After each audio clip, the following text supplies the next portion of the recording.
नहीं दो जहां में मिसाले मुहम्मद जमाल खुदा है कमाल मुहम्मद बलगल उला बिकमालिह कशफ الدجى بجماله حسنت جميع خصاله صلوا عليه وآله दोनों गो मेला धन्नो अपनार जिंदगी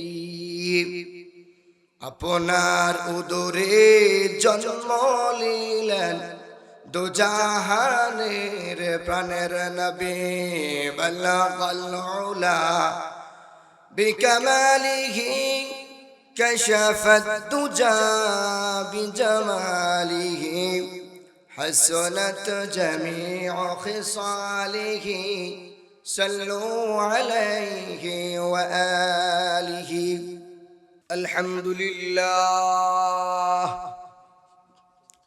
الحمد لله الذي من على عباده إذ بعث فيهم رسولا وفضل أمة محمد صلى الله عليه وسلم على الأمم الأخرى تفضيلا أحمده حمدا كثيرا وأشكره شكرا جزيلا وأشهد أن لا إله إلا الله وحده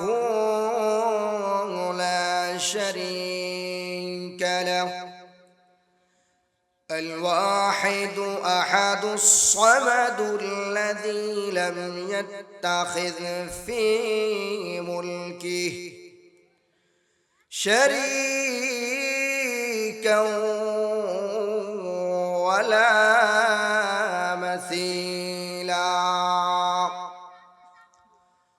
وأشهد أن سيدنا ومولانا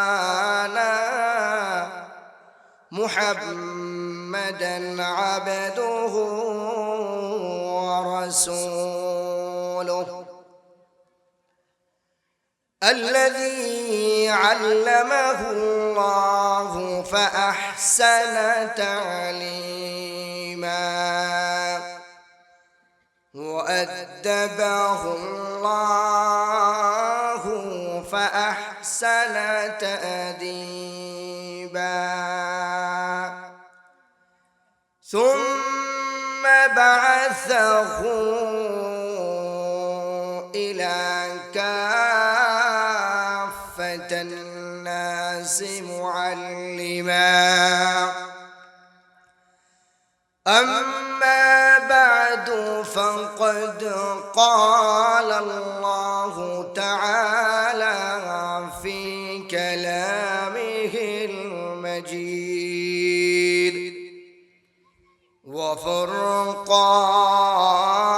وفرقانه الحميد أعوذ بالله من الشيطان الرجيم بسم الله الرحمن الرحيم إن الله يأمركم أن تؤدوا الأمانات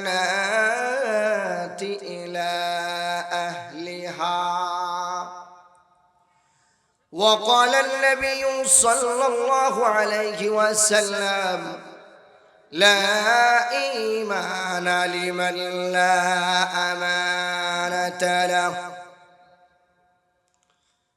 صدق الله العلي العظيم وصدق رسوله النبي الكريم ونحن على ذلك لمن الشاهدين والشاكرين والحمد لله رب العالمين. وقال تعالى في شان حبيبه آمرا ومخبرا إن الله وملائكته يصلون على النبي يا أيها الذين آمنوا صلوا عليه وسلموا تسليما. اللهم صل على محمد وعلى آل محمد كما صليت على إبراهيم وعلى آل إبراهيم إنك حميد مجيد. সকলে পড়ি اللهم بارك على محمد وعلى آل محمد كما باركت على إبراهيم وعلى آل إبراهيم إنك حميد مجيد. সম্মানিত হাজিরিন, আপনারা লক্ষ্য করেছেন আমি আপনাদের সম্মুখে একটি আল্লাহ তাআলার কালামে পাকের একটি আয়াত তেলাওয়াত করেছি, সূরাতুন নূরের 58 নম্বর আয়াত, এবং আল্লাহর হাবিবের লক্ষ হাদিস থেকে একখানা হাদিস আপনাদের কাছে পেশ করেছি। আল্লাহ তাআলা তৌফিক দান করলে এই আলোকে কিছু কথা আপনাদের সামনে পেশ করব। ওমা তৌফিকি ইল্লা বিল্লাহ। সম্মানিত হাজিরিন, আল্লাহ তাআলা কোরআনে হাকিমের মধ্যে ইরশাদ করেন, ইন্নাল্লাহা ইয়া'মুরুকুম আন তু'আদ্দুল আমানাতি ইলা আহলিহা, যে হে আমার বান্দা বান্দিরা, আল্লাহ রাব্বুল আলামিন তোমাদেরকে নির্দেশ করতেছেন আন তু'আদ্দুল আমানাতি ইলা আহলিহা, যে আমানত আছে তোমাদের কাছে, যে গচ্ছিত সম্পদ আছে অথবা যে আমানত তোমাদের কাছে রাখা হয়, এটাকে তোমরা যথাযথভাবে ফেরত দেবা। অর্থাৎ তোমাদের কাছে যত ধরনের আমানত আছে এটাকে তোমরা পুঙ্খানুপুঙ্খানুভাবে ফেরত দিবা। মুফাসসিরিনে কেরাম আমানতের ব্যাখ্যা করেছেন, আল আমানাতু, যেটা লাজিমা আগাহু হাক্কু শারআন, এমন একটা হক, এমন একটা ইবাদতের কথা বলা হয়েছে যে যেটাকে ফেরত দেওয়া ফরজের মতো হয়েছে। এই আয়াতে ছোট একটা শানে নজুল আছে। কোরআনের আয়াত নাজিল হওয়ার কিছু প্রেক্ষাপট থাকে, যে কোনো একটা উদ্দেশ্যে কোরআন নাজিল হয়। তো এই আয়াতটা নাজিল হয়েছে যখন আল্লাহর হাবিব সাল্লাল্লাহু আলাইহি ওয়াসাল্লাম মদিনা থেকে মক্কা এসে মক্কা বিজয় করেন। সাহাবায়ে কেরামের মনের মধ্যে অনেক আনন্দ, যেই বাসা বাড়ি রাসূলের নিজের জন্মভূমি ত্যাগ করে মদিনা থেকে হিজরত করেছেন, সেই মক্কাতে আবার এসে নামাজ আদায় করতে পারতেছেন, হজ উমরা করতে পারতেছেন, মক্কা বিজয় করেছেন। তখন সকলের ভিতরে একটা আনন্দ কাজ করতেছে, নিজের বাসায় পুরাতন বাড়িতে আমরা এসেছি সকলে। তখন এই মক্কা কাবাগরের চাবি ছিল হযরত উসমান ইবনে তালহা রাদিয়াল্লাহু তাআলা আনহুর কাছে। তখনও তিনি মুসলমান হন নাই। আল্লাহর হাবিব সাল্লাল্লাহু আলাইহি ওয়াসাল্লাম হযরত উসমান ইবনে তালহা রাদিয়াল্লাহু তাআলা আনহার কাছ থেকে কাবার চাবিটা নিয়ে নামাজ আদায় করলেন। এখন উপস্থিত সাহাবায়ে কেরাম রাসূল আকরাম সাল্লাল্লাহু আলাইহি সাল্লামকে পরামর্শ দিলেন, ইয়া রাসূলুল্লাহ, আমরা তো এখন বিজয় হয়ে গিয়েছি, মক্কা আমাদের ফাতিহ মক্কা হয়ে গিয়েছে, আমরা এখন এখানে সব সময় আসতে পারবো, তো কাবার চাবিটা আপনি রেখে দেন। সঙ্গে সঙ্গে আল্লাহ তাআলা কোরআন হাকিমের মধ্যে আয়াত নাযিল করেন, ইন্নাল্লাহা ইয়া'মুরুকুম আন তু'আদ্দুল আমানাতি ইলা আহলিহা। সাহাবায়ে কেরাম, তোমরা যে পরামর্শ দিচ্ছ যে চাবিটা রাসূলকে নিয়ে নিতে, আমি আদেশ দিচ্ছি এই চাবিটা উসমান ইবনে তালহার কাছে আমানত। তোমাদের জন্য আবশ্যক হলো এই চাবিটা তোমরা তার কাছে ফেরত দিবা। সুবহানাল্লাহ। তখনও কিন্তু তিনি মুসলমান নয়। এখান থেকে মুফাসসিরিন কেরাম পয়েন্ট বের করে নিয়েছেন যে আমানত, এটার জন্য কোনো ধর্মের কোনো ভেদাভেদ নেই।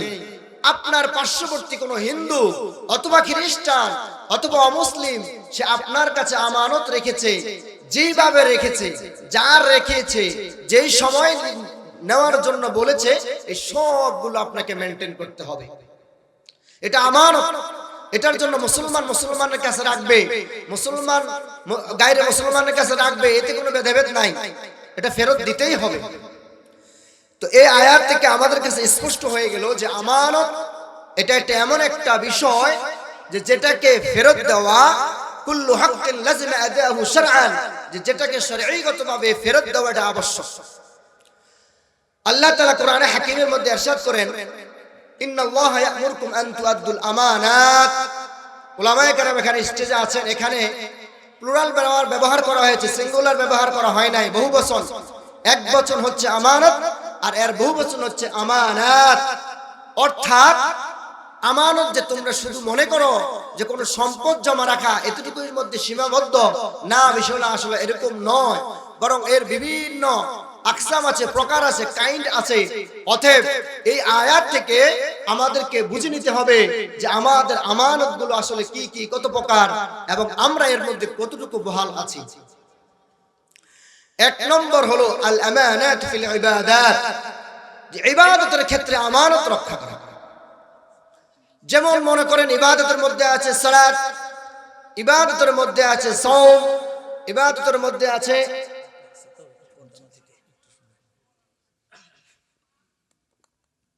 আলহামদুলিল্লাহ হামদান কাসীরান তাইয়িবান মুবারাকান ফীহ। আমরা আমাদের আলোচনায় ফিরে আসি, কি বলেন? আমাদের অত্র এলাকার যে সন্তান জনাব আলহাজ মোহাম্মদ ইকবাল হোসেন শামীম সাহেব আপনাদেরকে যে প্রতিশ্রুতিগুলো দিয়েছেন মাদকের বিরুদ্ধে উন্নয়নের যে প্রতিশ্রুতি দিয়েছেন, সেগুলো যাতে উনি সুস্থ সবল থাকা অবস্থায় করে যেতে পারেন, আল্লাহ তাআলা ওনাকে সেই শক্তি দান করুন, সকল বলেন আমিন। সম্মানিত হাজিরিন, আলোচনা করতেছিলাম যে আমাদেরকে আল্লাহ তাআলা অনেকগুলো আমানতের কথা বলেছেন, ডিরেকশন দিয়েছেন। সেই মধ্যে থেকে এক নম্বর আমানত হচ্ছে আল আমানাত ফিল ইবাদাত, অর্থাৎ ইবাদতের মধ্যে আল্লাহ তাআলা আমাদেরকে যে সৃষ্টি করেছেন ইবাদতের জন্য, সেই ইবাদতের মধ্যে আমানত রক্ষা করা, এটা আমাদের জন্য কর্তব্য। তো এক নম্বর হচ্ছে আল আমানাতু ফিস সালাহ, নামাজের মধ্যে আমানত ঠিক রাখা। নামাজের মধ্যে আমানত কি জিনিস আল্লাহ তাআলা কোরআন হাকিমের মধ্যে বলেন, ইন্নাস সালাতা কানাত আলাল মুমিনিনা কিতাবাম মাওকুতা।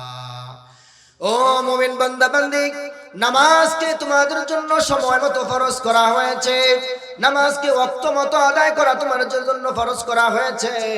যদি তুমি তোমার সালাতকে সময় মতো আদায় না করো, যদি তোমার যোহরের নামাজকে যোহরের সময় আদায় না করো, ফজরের সালাতকে যদি ফজরের সময় আদায় না করো, তাহলে এটা নামাজের আমানত আদায় করা হবে না।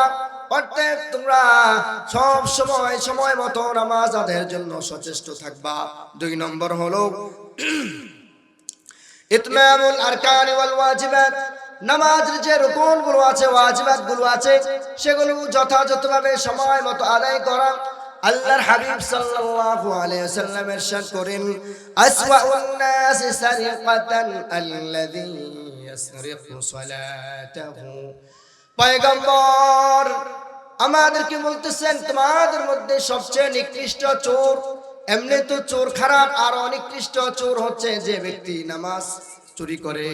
উপস্থিত সাহাবায়ে কেরাম জিজ্ঞাসা করলেন, ক্বালু ইয়া রাসূলুল্লাহ ওয়া কাইফা ইয়াসরিকু সালাতাহু, ওগো নবীজি, নামাজ আবার কিভাবে চুরি করে? জুতা চুরি করে সেটা আমরা জানি, সম্পদ চুরি করে ডাকাতি করে সেটা আমরা জানি, কিন্তু নামাজ কিভাবে চুরি করে সেটা তো আমরা জানি না। আল্লাহর হাবিব বলেন, লা ইয়াতিম্মু রুকুউহা ওয়ালা সুজুদাহা। সে হলো এমন ভাবে নামাজ আদায় করে তার রুকুটাকে সে ঠিক মতো আদায় করে না, তার সিজদাটাকে সে ইতমিনানের সাথে আদায় করে না, ধীরস্থিরতার সাথে আদায় করে না। যদি কোনো ব্যক্তি এভাবে দ্রুততার সাথে নামাজ আদায় করে, হক আদায় করে যদি নামাজ আদায় না করে, তাহলে এটা তার নামাজের আমানতের যে অদাবদ্ধতা আছে, নামাজের আমানতের খেয়ানত হবে। অতএব আমাদের জন্য আবশ্যক হবে নামাজের যে সমস্ত রুকুন আরকানগুলো আছে সবগুলো সময় মতো ধীরস্থিরতার সাথে আদায় করা। পারবেন তো ইনশাআল্লাহ? আমার বন্ধুগণ, নামাজের মধ্যে আরেকটি আমানত হচ্ছে খুদু ওয়াল খুদু, খুশু, হুজুরুল কলব যেটাকে বলা হয়। অর্থাৎ আপনি যখন নামাজ আদায় করবেন আপনার অন্তরটা থাকতে হবে একমাত্র আল্লাহর দিকে। আল্লাহ ছাড়া অন্য কোনো কিছুর দিকে অন্তরকে মনোনিবেশ করা যাবে না। আল্লাহ তাআলা কোরআনে হাকিমে ইরশাদ করেন, যদি তুমি সফল কাম হইতে চাও, সফলতা অর্জন করতে চাও, তাহলে তুমি নামাজকে খুশুর সাথে আদায় করতে হবে। আল্লাহ তাআলা ইরশাদ করেন, قد أفلح المؤمنون الذين هم في صلاتهم خاشعون।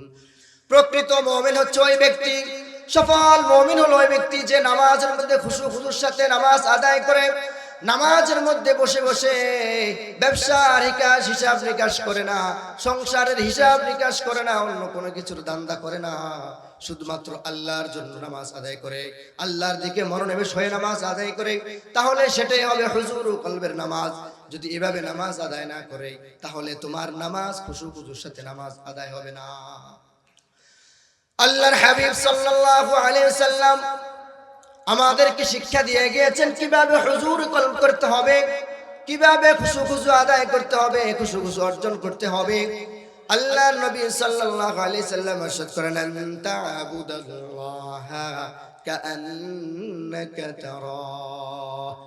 তুমি নামাজ পড়বে এমন ভাবে খুশুর সাথে মনকে উপস্থিত করে নামাজ আদায় করবে, কেমন যেন তুমি আল্লাহকে দেখতেছো, আল্লাহ তোমার সামনে দাঁড়িয়ে আছে, তুমি আল্লাহর সামনে আল্লাহকে দেখে দেখে নামাজ আদায় করতেছো।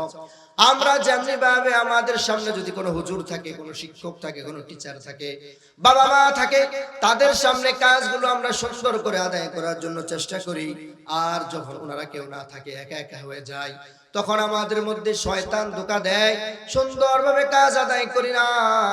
আল্লাহ তাআলা তেমন ভাবে বলতেছেন, আল্লাহর হাবিব বলে দিচ্ছেন, যখন তুমি নামাজ আদায় করবা তখন মনে করবা আল্লাহ তাআলা তোমার সামনে দাঁড়িয়ে আছেন। আর যদি এটা না পারো, হুজুর এটা আমাদের জন্য কঠিন হয়ে যায়, আমরা পারি না, আল্লাহর হাবিব দ্বিতীয় অংশে বলেন, فَإِن لَّمْ تَكُن تَرَاهُ فَإِنَّهُ يَرَاكَ। যদি এর উল্টা করতে তোমরা না পারো, তাহলে এরকম করো যে তুমি নিজে আল্লাহকে দেখতেছো, فَإِنَّهُ يَرَاكَ, তিনি তোমাকে দেখতেছেন, আল্লাহ তোমাকে দেখতেছেন। অতএব হয়তো তুমি আল্লাহকে দেখতেছো অথবা তোমাকে আল্লাহ দেখতেছেন, এই দুইটা জিনিস মাথায় রাখতে হবে। আমার বন্ধুগণ, খুশুর দৃষ্টান্ত স্থাপন করে গিয়েছেন আমাদের সাহাবে কেরামগণ। আল্লাহর নবী সাহাবীরা রাসূলের সাথে থেকে থেকে নামাজের মধ্যে অনেক বেশি খুশু অর্জন করেছেন, কিভাবে নামাজ আদায় করতে হয়। প্রখ্যাত ঘটনা, প্রখ্যাত সাহাবী হযরত আব্বাদ বিন বশীর রাদিয়াল্লাহু তাআলা আনহু এবং আম্মার ইবনে ইয়াসির রাদিয়াল্লাহু তাআলা আনহুর ঘটনা। উসতুল গাবা ফি মা'রিফাতিস সাহাবা, আসমাউর রিজাল কিতাবের মধ্যে এসেছে, আল্লাহর নবী সাল্লাল্লাহু আলাইহি সাল্লাম গজওয়ায়ে যাতুর রিকা থেকে ফেরার পথে মদিনার অদূরে অবস্থান করলেন। আল্লাহর হাবিবের অভ্যাস মোবারক ছিল, যখন রাত্রি হয়ে যেত তখন আর রাত্রি বেলায় মদিনাতে আসতেন না, পথিমধ্যে অবস্থান করে অপেক্ষা করে দিনের বেলায় মদিনাতে আগমন করতেন। সাহাবায়ে কেরামকে জিজ্ঞাসা করে সাহাবায়ে কেরামদেরকে আদেশ দিলেন, তোমরা তাবু গাড়ো, আমরা এখানে অবস্থান করব, যখন সকাল হবে, সূর্য উদিত হবে, তখন আমরা মদিনায় যাব। আল্লাহর নবী জিজ্ঞাসা করলেন, তোমাদের মধ্যে কে আছো, আমরা একটু আরাম করব, তোমরা আমাদেরকে শত্রুর বিপক্ষে পাহারা দিবে। সঙ্গে সঙ্গে হযরত আব্বাদ ইবনে বিশর রাদিয়াল্লাহু তাআলা আনহু হাত উত্তোলন করে বললেন, ওগো নবীজি, আমি আপনাদেরকে পাহারা দেওয়ার জন্য তৈরি আছি গো ইয়া রাসূলুল্লাহ। তার সাথে সাথে হযরত আম্মার ইবনে ইয়াসির রাদিয়াল্লাহু তাআলা আনহু উঠে দাঁড়িয়ে গেলেন, বললেন, নবীজি যদি বেয়াদবি মাফ করেন, আমিও আব্বাদ বিন বিশর রাদিয়াল্লাহু তাআলা আনহুর সাথে আপনাদেরকে পাহারার কাজে শরীক হতে চাই। আল্লাহর নবী বলেন, যদি আব্বার তোমাকে অনুমতি দেয় তাহলে তোমরা দুইজনে পাহারা দেওয়ার দায়িত্ব নিতে পারো, আমার কোনো সমস্যা নাই। দুই সাহাবীর মাঝে সমঝোতা হলো, বলল যে আমরা যেহেতু এখন দুইজন হয়ে গিয়েছি, তাহলে তুমি কতক্ষণ সাহাবা, তুমি কতক্ষণ পাহারা দিবে, আমি কতক্ষণ পাহারা দিব, তাহলে তোমারও কষ্ট বেশি হবে না, আমারও কষ্ট হবে না, দুজনের জন্য একটু সহজ হয়ে যাবে। হযরত আব্বাদ ইবনে বিশর রাদিয়াল্লাহু তাআলা আনহু হযরত আম্মার ইবনে ইয়াসিরকে জিজ্ঞাসা করলেন, তুমি কি আগে করবে নাকি পরে করবে? আব্বাদ বিন বিশর পরে আগে করার জন্য তৈরি হয়ে গেলেন। হযরত আম্মার ইবনে ইয়াসির ঘুমিয়ে পড়লেন। আব্বাদ ইবনে বিশর রাদিয়াল্লাহু তাআলা আনহু পাহারা দেওয়ার দায়িত্বে উনি সময় কাটাচ্ছেন। এক পর্যায়ে সাহাবা একা একা দাঁড়িয়ে থাকা ওনার কাছে এটা ভালো লাগতেছিল না। তখন চিন্তা করলেন, আমি একটু নামাজে দাঁড়িয়ে যাই, যেহেতু তাহাজ্জুদ রক্ত হয়ে গিয়েছে, সাহাবায়ে কেরাম ঘুমিয়ে গিয়েছে, পাহারাও হয়ে গেল, নামাজের সওয়াবও হয়ে গেল। আব্বাদ ইবনে বিশর নামাজে দাঁড়িয়ে গেলেন, সূরাতুল কাহফ তেলাওয়াত করতে শুরু করে দিলেন। হযরতে সাহাবায়ে কেরাম আরামসে ঘুমাচ্ছেন। ইতিমধ্যে যে শত্রু পক্ষ তাদেরকে পরাজিত করেছে, তারা মুসলমানদের পিছু পিছু নিল, দেখতে পারলো তারা কোথায়। এমন একটা জায়গার মধ্যে আশ্রয় নিয়েছে সাহাবায়ে কেরাম। দূর থেকে লক্ষ্য করলো কোরআনের আয়াত, কোরআনের আওয়াজ কানে আসতেছে। ওই কাফের সর্বপ্রথম হযরত আব্বাদ ইবনে বিশর রাদিয়াল্লাহু তাআলা আনহুকে লক্ষ্য করে, আওয়াজকে লক্ষ্য করে একটি তীর নিক্ষেপ করলো। তীরটা পিছন দিকে ঢুকে সামনে দিয়ে বের হয়ে গেল। তারপর আওয়াজ চলতেছে। কাফের তো কেমন যেন আশ্চর্যান্বিত হয়ে গেল, আমার তীর তো কখনো পথভ্রষ্ট হয় না, কিন্তু এখন আমি তীর নিক্ষেপ করলাম, আওয়াজ শোনা যাচ্ছে। তখন সাহাবী আরেকটা তীর নিক্ষেপ করলো। ওই তীরটা হযরত আব্বাদ ইবনে বিশর রাদিয়াল্লাহু তাআলা আনহুকে ছিদ্র করে বের হয়ে গেল। আওয়াজ চলতেছে, নামাজ চলতেছে। কাফের সে আশ্চর্যান্বিত হয়ে গেল, কি অবস্থা। আবার আরেকটা তীর নিক্ষেপ করলো। ওই ৩ নম্বর তীরটাও পিছন দিয়ে বিদ্ধ হয়ে সামনে দিয়ে কলিজা গুদ্দা সব ছিদ্র করে বের হয়ে গেল। আব্বাদ ইবনে বিশর রাদিয়াল্লাহু তাআলা আনহু কামা নামাজ শেষ করলেন। পাশে শহীদ আম্মার ইবনে ইয়াসির রাদিয়াল্লাহু তাআলা আনহুকে বললেন, ওগো ভাই, আমার একটু কথা শোনো, আমি মনে হয় আর তোমাদের কাছে বেশিক্ষণ থাকবো না। শাহাদাতের অমিয়বিদা আমি পালন করব, এখন পান করব, হয়তোবা দুনিয়ার জিন্দেগি আমার শেষ। আমার দিকে তুমি একটু লক্ষ্য করো। আম্মার ইবনে ইয়াসির রাদিয়াল্লাহু তাআলা আনহু হঠাৎ করে উঠে দেখে রক্ত চরচর করে পড়তেছে। জিজ্ঞাসা করলো, ভাই আব্বাদ, তুমি আমাকে আগে কেন বলো নাই? হযরত আব্বাদ বলেন, ও আম্মার, শুনে রাখো, যখন আমি নামাজ পড়তেছিলাম এমন মজা লাগতেছিল, এমন আনন্দ লাগতেছিল যে আমার যে শরীরের মধ্যে তীর বিদ্ধ হয়েছে, এই সামান্য পরিমাণ আমি কোনো ধরনের আঁচ করতে পারি না। সুবহানাল্লাহ। একে একে 3টি তীর ওনার পিছন থেকে ঢুকে সামনের দিকে বের হয়ে গেল, কিন্তু ওনার মধ্যে কোনো ধরনের অনুভূতি আসলো না, কোনো ধরনের পরিবর্তন আসলো না। তারপরে আবার বলতেছেন, যদি আল্লাহর নবীর দায়িত্ব না থাকতো যে সাহাবায়ে পাহারা আমি সাহাবায়ে কেরামদেরকে পাহারা দিব, যদি এই দায়িত্ববোধ না থাকতো, তাহলে আমি নামাজ চালিয়ে যেতাম, আর এই নামাজের মধ্যে আমি শহীদ হয়ে যেতাম। আল্লাহু আকবার। কত বড় ঈমান আর কত বড় ইতমিনান কলব নিয়ে খুশু-খুশু নিয়ে নামাজ আদায় করেছেন। আর আমাদের নামাজ একটু মিলাবেন। আল্লাহ তাআলা বলেছেন, ইয়া আইয়ুহাল্লাযীনা আমানু আমিনু কামা আমানান নাস। মানুষরা অর্থাৎ সাহাবায়ে কেরাম যেভাবে ঈমান এনেছে, তোমরা এইভাবে ঈমান আনো। ওনারা যেভাবে নামাজ পড়েছেন, তোমরা সেভাবে নামাজ আদায় করো। কিন্তু আমাদের নামাজের আস্তে খুব অবস্থা খারাপ। আমার ভাইরা, বলতেছিলাম আমানত ফিল ইবাদাতের এক মধ্যে আমানত ফিস সালাত, তেমনি ভাবে আমানত ফিস সিয়াম। আল্লাহ তাআলা কোরআন হাকিমে ইরশাদ করেন শাহরু রমাদানাল্লাযী উনজিলা ফীহিল কুরআনু হুদাল লিন-নাসি ওয়া বায়িনাতিম মিনাল হুদা ওয়াল ফুরকান। আল্লাহ তাআলা আমাদের সকলকে নেক হায়াত দান করুন, বলুন আমিন। সামনে অল্প কয়েকদিন পরে আমাদের রমজান, ঠিক আছে না? আপনারা জানেন তো, হিসাব আছে তো ইনশাআল্লাহ। আল্লাহর হাবিব সব সময় রজব মাস শাবান মাসে একটি দোয়া করতেন, আল্লাহুম্মা বারিক লানা ফি রজব ওয়া শাবান ওয়া বাল্লিগনা রমাদান। হে আল্লাহ, আপনি শাবান এবং রজব মাসে বরকত দান করুন আর আমাদেরকে রমজান পর্যন্ত পৌঁছে দেন, বলুন আমিন। এখন আমরা যে সিয়াম পালন করব, এই রোজার মধ্যে আমানত আছে না নাই বলেন তো? অবশ্যই আছে। আগে আমাকে বলেন তো, এই যে আমরা ইবাদত করি, যত কিছু করতেছি, এগুলা কার জন্য করব বলেন? আল্লাহর জন্য। আল ইখলাসু লিল্লাহ, যে আমি রোজা রাখতেছি, এই সওম আদায় করতেছি, এটার জন্য একমাত্র আল্লাহকে সন্তুষ্টি করতে হবে। যদি এই সন্তুষ্টি না থাকে, আল্লাহর রেজামন্দি না থাকে, আপনি এই এক মাস কেন, সারা বছর 12 মাস 365 দিন রোজা রাখলেও কোনো কাজ হবে না। আল্লাহ তাআলা কোরআনের মধ্যে ইরশাদ করেন, কুল ইন্না সলাতি ওয়া নুসুকি ওয়া মাহইয়ায়া ওয়া মামাতি লিল্লাহি রাব্বিল আলামিন। ও নবীজি, আপনি আপনার উম্মতকে বলে দিন, আমার বান্দা বান্দীদেরকে বলে দিন, ইন্না সলাতি, আমার যত পর্যায়ে যত ধরনের সালাত আছে, নফল সালাত, ওয়াজিব সালাত, ফরজ সালাত, ঈদের সালাত, জুমার সালাত, যত নামাজ আছে, যত ইবাদত আছে, ওয়া নুসুকি, আমার যত কুরবানি আছে, পশু জবাই বলেন, কুরবানি বলেন, অথবা যত ধরনের পশু জবাই বলেন, ওয়া নুসুকি ওয়া মাহইয়ায়া, আমি তো এই দুনিয়ার মধ্যে জীবিত আছি, ওয়া মামাতি, এবং আমার যে মৃত্যু হবে, কি জন্য আমি মৃত্যুবরণ করব, কিসের উপর মৃত্যুবরণ করব? আল্লাহর জন্য মৃত্যুবরণ করব। ওয়া মাহইয়ায়া ওয়া মামাতি লিল্লাহি রাব্বিল আলামিন। এই সবগুলো একমাত্র মাওলা পাক রব্বে কারীমের জন্য হতে হবে। আল্লাহ তাআলা বলেন, কুল্লু আমাল ইবনে আদম লাহু ইল্লা সাওম ফাইন্নাহু লি ওয়া আনা আজজি বিহি। আমার উম্মত, সারাটা দিন না খেয়ে তোমরা রোজা রাখো, সওম আদায় করো, আমার কাছে দেখতে খুব ভালো লাগে। তোমার জন্য খাবার বৈধ, কিন্তু তুমি খাও না। তোমার জন্য স্ত্রী বৈধ, তুমি যাও না।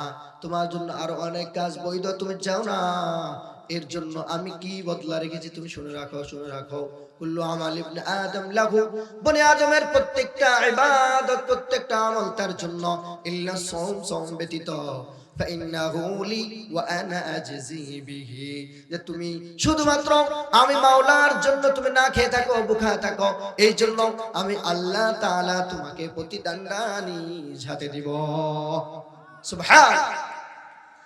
কারণ হচ্ছে, মুফাসসিরিনে কেরাম বলেন, মুহাদ্দিসিনে কেরাম, আপনি যদি চান গোপনে না খেয়ে রোজা রাখতে, সেটাও আপনি পারবেন। আপনি যদি আপনার বাসায় গিয়ে দরজা আগে লাটকিয়ে তারপরে সব কিছু মেরে দিয়ে আপনি কাঁথার নিচে খান, কেউ কি দেখবে বলেন? কে দেখবে বলেন না, কে দেখবে?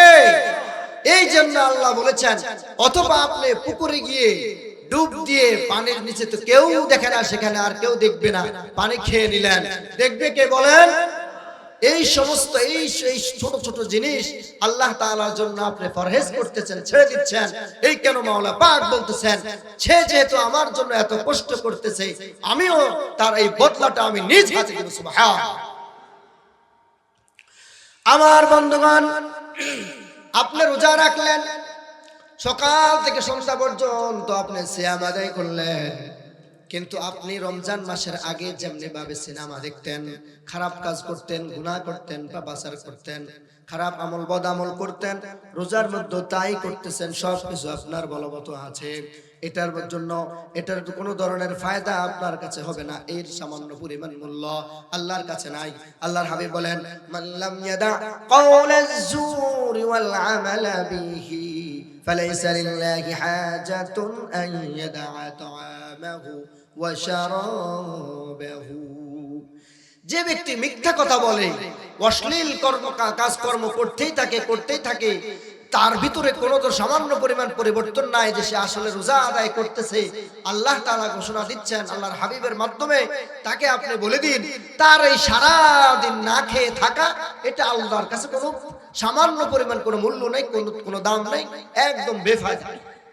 এই কারণে আমরা রোজা রাখার সাথে সাথে আমরা গুনাহ থেকেও সর্বাত্মক বেঁচে থাকার সর্বাত্মক চেষ্টা করব ইনশাআল্লাহ। আমার বন্ধুগণ, বাবারা, আল্লাহ রাব্বুল আলামিন আমাদেরকে রোজা দিয়েছেন কেন? যদি আমাদের সেই জিনিসটা অর্জন না হয় তাহলে এই রোজার কোনো ফায়দা নাই।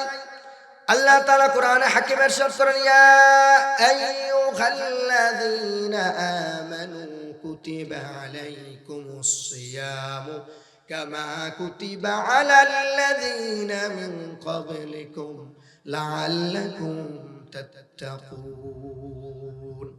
তোমাদের উপর রোজাকে ফরজ করা হয়েছে, অত্যাবশ্যকীয় করে দেওয়া হয়েছে, কারণ হলো লাআল্লাকুম তাত্তাকুন, যাতে করে তোমরা আল্লাহর ভয় অর্জন করো, খোদাবিরতি অর্জন করো।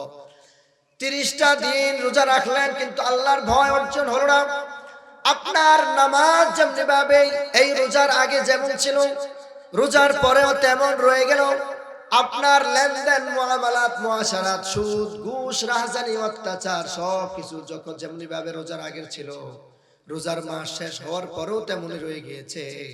যদি এরকমটা হয় তাহলে আল্লাহর কাছে আপনার এই রোজার কোনো মূল্য নাই, আপনার প্রকৃতপক্ষে কোনো তাকওয়া অর্জন হয় নাই। লাআল্লাকুম তাত্তাকুন, অর্থাৎ আপনি রোজা রাখছেন ঠিকই, আল্লাহর জন্য নয়। অন্য পাড়া প্রতিবেশী, বন্ধু বান্ধব, স্ত্রী কি বলবে যদি রোজা না রাখি, এই জন্য রোজা রেখেছেন।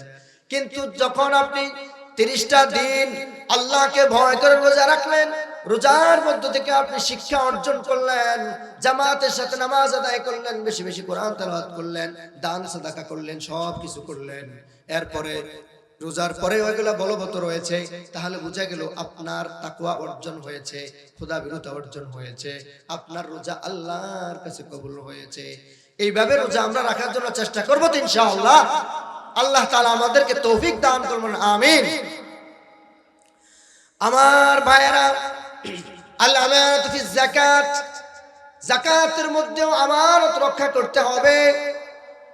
আমরা তো যাকাতের আলোচনা শুধুমাত্র রমজানের জুমা 1 বা 2 জুমাতে হয়, আর সারা বছরের যাকাতের কোনো তেমন আলোচনা হয় না, তাই না? এরকম না বিষয়টা? অথচ আল্লাহ তাআলা আমাদের জন্য 5টা জিনিস ফরজ করে দিয়েছেন। বুনিয়াল ইসলামু আলা খামসিন, শাহাদাতি আল্লা ইলাহা ইল্লাল্লাহ ওয়া আন্না মুহাম্মাদান রাসূলুল্লাহ ওয়া ইকামিস সালাহ ওয়া ইতাইজ যাকাত ওয়া সাওমি রমাদান ওয়া হজ্জিল বাইতি মান ইসতাতা ইলাইহি সাবিলা। নামাজের আলোচনা বেশি হয়, নামাজ আদায় করি, কিন্তু আল্লাহ তাআলা আমাদেরকে দৈহিক ইবাদতের সাথে সাথে আর্থিক কিছু ইবাদতও আল্লাহ তাআলা আমাদেরকে কম্বাইন করে দিয়েছেন, যেটার মধ্যে শুধুমাত্র দৈহিকই হবে না, বরং আর্থিক ইবাদতও রয়েছে। সেটার মধ্যে একটা হচ্ছে যাকাত।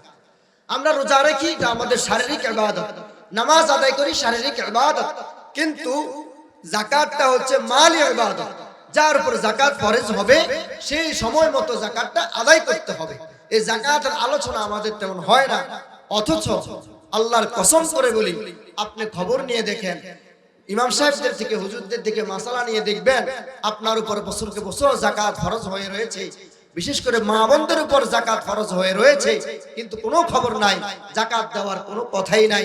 বরং হিলা করে, বিভিন্ন বাহানা করে বলে যে আমার ঋণ আছে, আমার এই আছে, সেই আছে, আস্তে পাশ কাটিয়ে যায়। তার টাকা খরচ হবে, ব্যয় হবে, এই জন্য যাকাত আদায় করে না। অথচ যাকাতের জন্য অত্যাবশ্যক বিষয় হচ্ছে যে আপনার সম্পদ যতটুকু আছে, ইখরাজুজ যাকাতি কামিলাতান গায়রা মানকুসা, আপনার যতটুকু সম্পদ আছে 10 লক্ষ টাকার সম্পদ, এটাকে পুঙ্খানুপুঙ্খানুভাবে হিসাব করতে হবে। প্রত্যেক 100 টাকাতে 2.5 টাকা, 40-এ 1, এভাবে হিসাব করে করে আপনার যাকাত আদায় করতে হবে। আপনি 10 লক্ষ টাকার মাল আপনার দোকানে আছে, আপনি একটা ধারণার উপরে নিলেন 5 লাখ, 6 লাখ, 7 লাখ টাকা দিয়ে আপনি যাকাত দিলেন, আপনার 1 টাকা পরিমাণও যাকাত আদায় হবে না, কারণ আপনি এখানে পুঙ্খানুপুঙ্খানু পুরোটা হিসাব আপনি করেন নাই। তারপরে হচ্ছে ইখরাজুহা ফি ওয়াক্তিহা, এই যাকাতকে তার সময় মতো আদায় করতে হবে।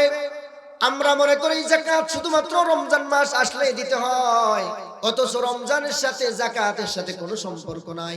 আপনি বছরের যে কোনো দিন যাকাত দিবেন, যাকাত আদায় হয়ে যাবে। তবে হ্যাঁ, যদি রমজান মাসে যাকাত দেন, গরিব মানুষের একটু ফায়দা হবে, তারা ঈদটা একটু ভালো করতে পারবে, আপনি দান করার কারণে সওয়াবটা একটু বেশি পাবেন। কিন্তু তার মানে এই নয় শুধুমাত্র রমজান মাসে যাকাত আদায় করবেন আর কোনো জন্য আদায় করা যাবে না, এরকম না। সারাটা বছর আপনার জন্য আপনি হিসাব রাখবেন।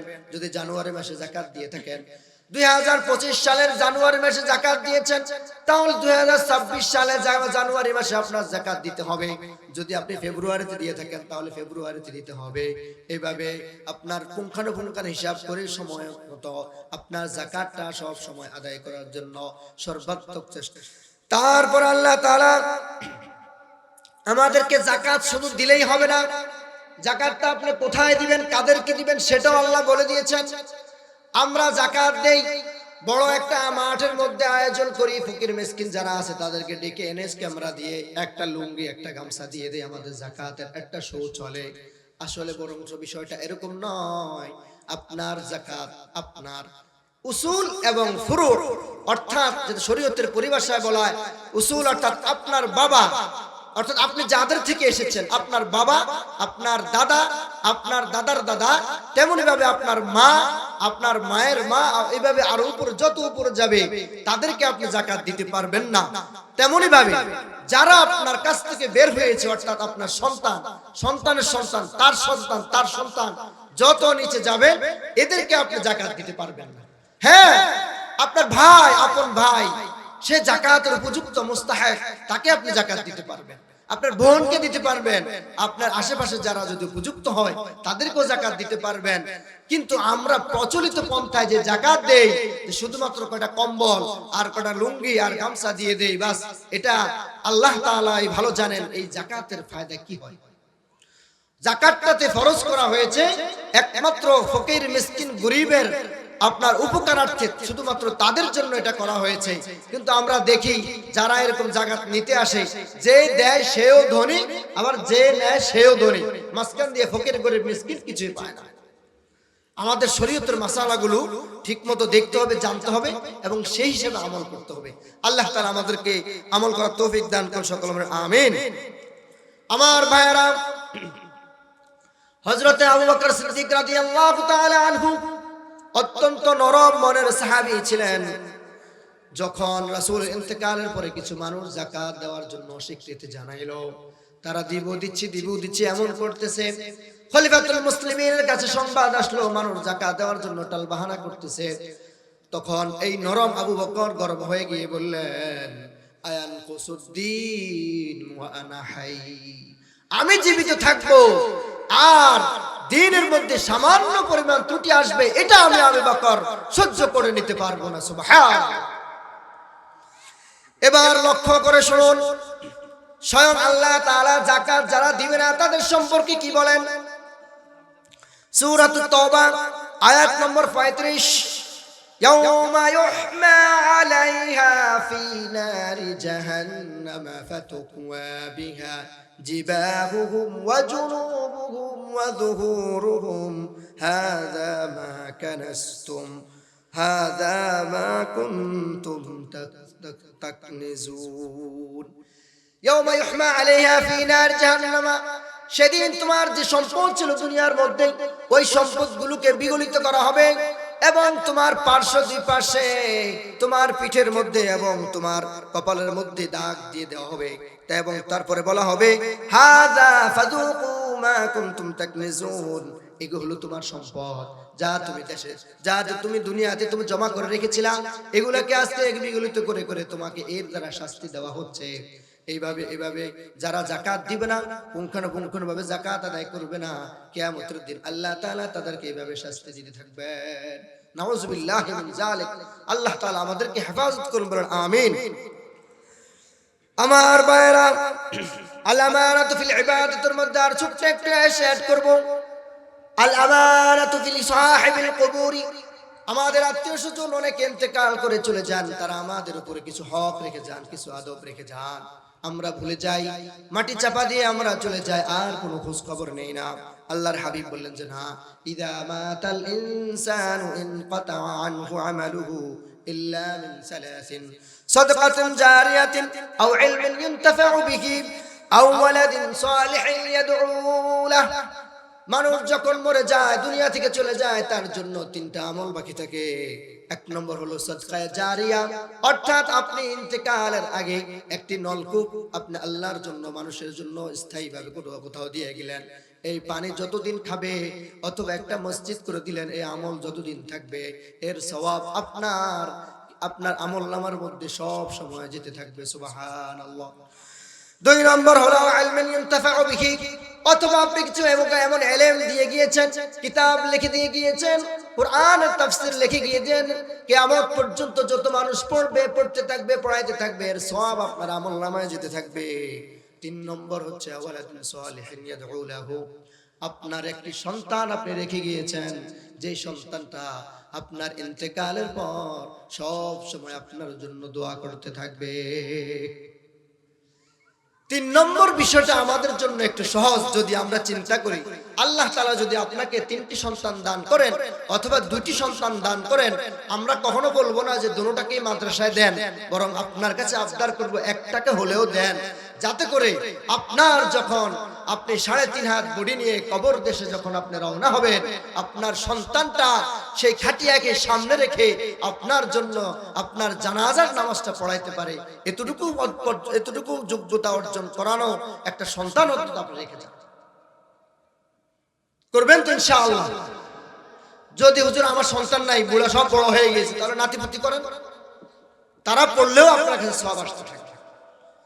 এই যে যারা কবর দেশে শায়িত হয়ে গিয়েছেন, তারা কিছুই চান না, শুধু এতটুকু চান যে তারা আমাদের একবার কুল হুয়াল্লাহ সূরা পড়ে আমাদের জন্য একটু দোয়া করুন, একবার রব্বির হামহুমা কামা রব্বায়ানি সাগীরা একবার বলুক, একটা বার দোয়া করুক, একটু কবরে আসুক, সালাম দিয়ে যাক, আমরা এটা চাই, আর কিছু চাই না আমার ভাইরা। আল্লাহর হাবিব বলেন, কুনতু নাহাইতুকুম আন জিয়ারাতিল কুবুরি আলা ফাজুরুহা ফাইন্নাহু তাযকিরাতুল আখিরাহ। আমি তোমাদেরকে কবর জিয়ারত করতে নিষেধ করেছিলাম, এখন তোমরা কবর জিয়ারত করতে পারো। ওগো নবীজি, কেন কেন কেন আমরা জিয়ারত করব? আল্লাহর হাবিব বলেন, ফাইন্নাহা তাযকিরাতুল আখিরাহ, এই কবরটা তোমাকে আখিরাতের পথের কথাকে স্মরণ করিয়ে দিবে। কি বলেন? যখন আমরা জানাজার নামাজ পড়তে যাই, কোন মাইয়েত আমাদের সামনে থাকে, তখন মনটা একটু নরম থাকে যে আরে আমার তো এই খাটের মধ্যে একদিন শুইতে হবে, জানাজা শেষ, বাসায় চলে যাই, আবার এই কথা আমরা ভুলে যাই। কুল্লু নাফসিন যায়িকাতুল মাউত, আপনার ভিতরে যদি কোনো আত্মা নামক কোনো কিছু থাকে, জান থাকে, প্রাণ থাকে, তাহলে আপনাকে মরতে হবে। হয়তো বাসার মধ্যে মরবেন, অথবা রাস্তায় মরবেন, আল্লাহ হেফাজত করুন, অথবা কোথায় মরবেন কেউ জানে না। ওয়ালাউ কুনতুম ফি বুরুজিম মুশাইয়াদা, মৃত্যু থেকে যদি তুমি স্বচ্ছ প্রাচীর কাচের মধ্যে তুমি আটকে থাকো, চলে যাও, সেখানেও আজরাইল মালাকুল মউত যে হাজির হয়ে যাবে। আজ পর্যন্ত পৃথিবীতে যদি কোনো সত্য জিনিস থাকে সেটা হচ্ছে মৃত্যু। এই মৃত্যু থেকে এই পর্যন্ত কেউ সরে যেতে পারে নাই, বাঁচতে পারে নাই। ফেরাউন, হামান, কারুন, আরো যারা যারা ছিল অনেক শক্তিশালী, কিন্তু তারা কখনো এই মৃত্যু থেকে দূরে থাকতে পারে না। কবরবাসীদের জন্য আমরা দোয়া করবো তো ইনশাআল্লাহ? বলেন হুজুর আমি কিছু জানি না, কিছু জানার দরকার নাই, আপনি দুরূদ শরীফ পড়েন, সূরা ফাতিহা পড়েন, সূরা ইখলাস পড়েন, এটা পৌঁছানোর দায়িত্ব কার? বলেন আল্লাহ পৌঁছে দিবেন ইনশাআল্লাহ। আমরা আমাদের শুনেন, যদি আপনি এখন দোয়া করে যান, আপনি লিখে রাখেন, ইন্তেকালের পর আপনার জন্যও অন্যরা দোয়া করবেন ইনশাআল্লাহ। এটার ব্যবস্থা করবেন আল্লাহ, করবেন তো ইনশাআল্লাহ? আমার ভাইয়েরা, বন্ধুরা আমার, আমানত ফিল ইবাদত শেষ করলাম, এবার হচ্ছে আল আমানত ফিল আমওয়াল, সম্পদের মধ্যে আমানত রক্ষা করতে হবে। এটা আবার কি জিনিস হুজুর? সম্পদের মধ্যে আবার কিসের আমানত? মিরাস সম্পত্তি সম্পর্কে আপনারা কিছু জানেন? মিরাস, ওয়ারাসাত, কত পৈতৃক সম্পত্তি, এটা তো জানেন? জানেন না? জানেন? আচ্ছা আমি বলতেছি, মনে করেন আপনার বাবা ইন্তেকাল করেছেন, আপনারা 3 ভাই 2 বোন, আপনার বাবা 10 লক্ষ টাকা রেখে গিয়েছেন, কিছু জায়গা জমি রেখে গিয়েছেন, এইটার মালিকানা কারা বলেন তো? এই যে ভাই বোনরা সবাই, এটা হচ্ছে পৈতৃক সম্পত্তি, এটাও একটা আমানত। আপনি ভাই হয়েছেন, বাবা নাই, অথবা আপনি বোন হয়েছেন, ভাই নাই, আপনারা 3 বোন 4 বোন, আপনি বড়, এখন অটোমেটিক্যালি আপনার দায়িত্ব হলো এই আমানত পৌঁছে দেওয়া। আমাদের সমাজে এমন অনেক ঘটনা আছে, ভাই বোনের সম্পত্তি বুঝিয়ে দেয় না, অথবা বোনেও মুখ খুলে বলতে পারে না, যদি আমি আমার ভাই থেকে আমার সম্পত্তি নিয়ে নেই, হয়তো আমার ভাই আর আমাকে বাপের বাড়িতে যাইতে দিবে না, তুই তো সম্পত্তি তুই নিয়ে গিয়েছিস, তোর সাথে আমার আর কোনো সম্পর্ক নাই। এই ভয়ে বোন তার সম্পত্তি নিতে চায় না, রাজি হয় না। আবার ভাইও তার সম্পত্তি বুঝিয়ে দেয় না, তুই যখন তোর ছেলে ফেলে নিয়ে আসবি, তোর জামাই নিয়ে আসবি, তোকে আমার মেহমানদারি করাতে হবে, খাওয়াইতে হবে, তোর বাপ তো এখন নাই, আমি তোর ভাই, অতএব এই সম্পত্তি থেকে কিছু কিছু তোদেরকে খাওয়াবো, এটাও করা যাবে না। এমন আছে না নাই বলেন? না না, আল্লাহর হাবিব বলেন, ইত্তাকু দাওয়াতাল মাজলুম ফাইন্নাহু লাইসা বাইনাহু ওয়া বাইনাহা হিজাব, ফাইন্নাহু লাইসা বাইনাহা ওয়া বাইনাল্লাহি হিজাব।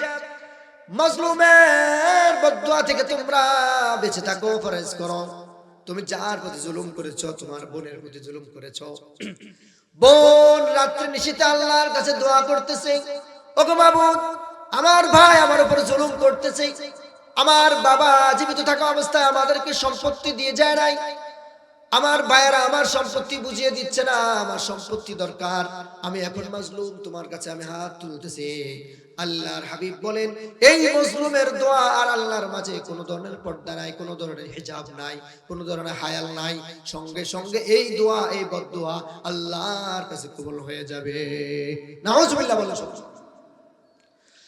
আমরা দুনিয়ার সামান্য সম্পত্তির জন্য, অল্প একটু সম্পত্তির জন্য বোনের হক দেই না, ভাইয়ের হক দেই না, আত্মীয় স্বজনের হক আমরা আদায় করি না। না রে ভাই, আল্লাহ তাআলা কোরআনে কারীমের মধ্যে এই মিরাস উত্তরাধিকারের সম্পত্তির সুন্দর একটা পৃষ্ঠার মধ্যে সুন্দরভাবে বলে দিয়েছেন, ইউসিকুমুল্লাহু ফি আওলাদিকুম লিযযাকারি মিসলু হাযযিল উনসায়াইন।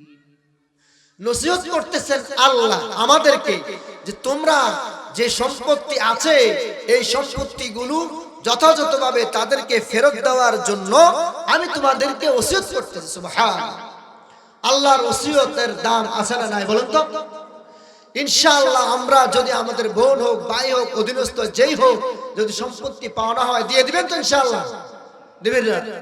কারণ এখন দেওয়ার মাসালা আসছে, আওয়াজ ছোট হয়ে গিয়েছে, সম্পত্তি বুঝিয়ে দিবেন কিনা বলেন? ইনশাআল্লাহ আমরা বুঝিয়ে দিব। আল্লাহ তাআলা আমাদেরকে তৌফিক দান করবেন, আমিন। আমার ভাইরা,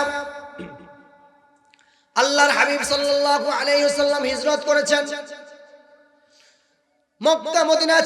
মক্কা ছেড়ে মদিনায় চলে যাবেন। আল্লাহর হাবিবকে কাফের মুশরিকরা এতটা বিশ্বাস করত, আল আমিন বলে ডাকতো। 40 থেকে 50টি আমানত আল্লাহর হাবিবের কাছে রাখা ছিল। কারো সম্পত্তি ছিল, কারো হার ছিল, কারো স্বর্ণ মুদ্রা ছিল, কারো এটা ছিল সেটা ছিল। তারা যদি পাগল হয় কিন্তু মাতাল ঠিক, তাহলে ঠিক আছে। তারা জানতো যে দুনিয়ার মধ্যে অন্য কেউ এই সম্পদ গ্রাস করে ফেলতে পারে, কিন্তু আমাদের এই যে লোক, আমাদের এই আলামিন, আমাদের এই মুহাম্মদ, সে এই সম্পত্তি কখনো বক্ষণ করবে না, কখনো খাবে না। তার কাছে আমরা বিশ্বস্ততার সাথে আমানতটা রাখতে পারি। আল্লাহর হাবিবের কাছে আমানতগুলো ছিল। রাসূলের যখন হিজরত করার নির্দেশ হয়ে গেল, হযরতে আলী রাদিয়াল্লাহু তাআলা আনহুকে হুজুর সাল্লাল্লাহু আলাইহি সাল্লাম উনার সমস্ত এই আমানতগুলো বুঝিয়ে পুঙ্খানুপুঙ্খানু বুঝিয়ে দিয়ে তারপরে হিজরত করেছেন। অথচ যদি আমরা এরকম হইতাম, তাহলে আগে ওই সম্পদগুলো গাট্টির মধ্যে নিয়ে তারপরে দেশ ত্যাগ করতাম, ঠিক কিনা? কতটুকু আমানতদার আমার হাবিব ছিলেন, সুবহানাল্লাহ। আমার বন্ধুগণ, তাবিঈ কাজী আবু বকর, তাবিঈদের মধ্যে অন্যতম একজন মানুষ ছিলেন, আল্লাহওয়ালা ছিলেন, আমানতদার ছিলেন। মক্কার অলিগলিতে ক্ষুধা নিয়ে ঘুরতেছেন, 3 দিন 4 দিন যাবত ক্ষুধায় কাতরাচ্ছেন, পেটে ক্ষুধা কিছুই নাই। রাস্তায় রাস্তায় ঘুরতেছেন, খাওয়া দাওয়ার কোনো ব্যবস্থা নাই। এই প্রচন্ড ক্ষুধা নিয়ে হঠাৎ করে রাস্তার পাশে দেখলেন একটি বড় থলে পড়ে আছে। কাজী আবু বকর দেখলো এই থলির মধ্যে কি আছে, থলিটা হাতে নিল।